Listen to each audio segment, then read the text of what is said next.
ماشاءاللہ یہ بچے ہیں، یہ ٹینسز ان کو ویسے بھی آتے ہیں، تو مزید کچھ رولز ہیں جو ان کو بتائے جا رہے ہیں اور یہ لکھ رہے ہیں ان کو ماشاءاللہ۔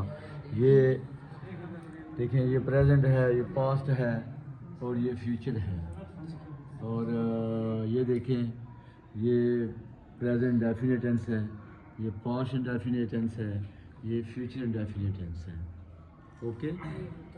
اور یہ پریزنٹ کنٹینیو ٹینس ہے، اور یہ پاسٹ کنٹینیو ٹینس ہے، اور یہ فیوچر کنٹینیو ٹینس ہے۔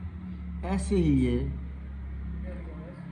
پریزنٹ پرفیکٹ ٹینس ہے، یہ پاسٹ پرفیکٹ ٹینس ہے، اور یہ فیوچر پرفیکٹ ٹینس ہے،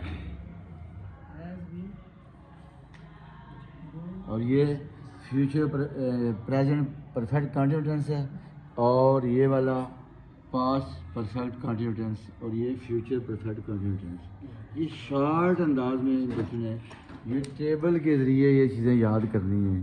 ویسے ان کو یاد ہیں، لیکن مزید انہوں نے اب کوشش کرنی ہے کہ یہ کیا مسئلہ ہے۔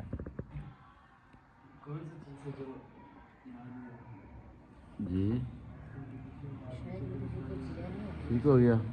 یہ ٹیبل اگر یہ بچوں کو ٹیبل یہ یاد ہو جائے، go, went, will go, shall go, is going, am going, are going, was going, were going, will be going, shall be going, has gone, have gone, had gone, will have gone, shall have gone, has been going since morning, have been going since morning, had been going since morning, shall have been going since morning. تو پیچھے ہم نے صرف pronouns لگانے ہیں، تو ہر طرح کا جملہ انشاءاللہ اس ٹیبل کی مدد سے بچے حل کر سکتے ہیں۔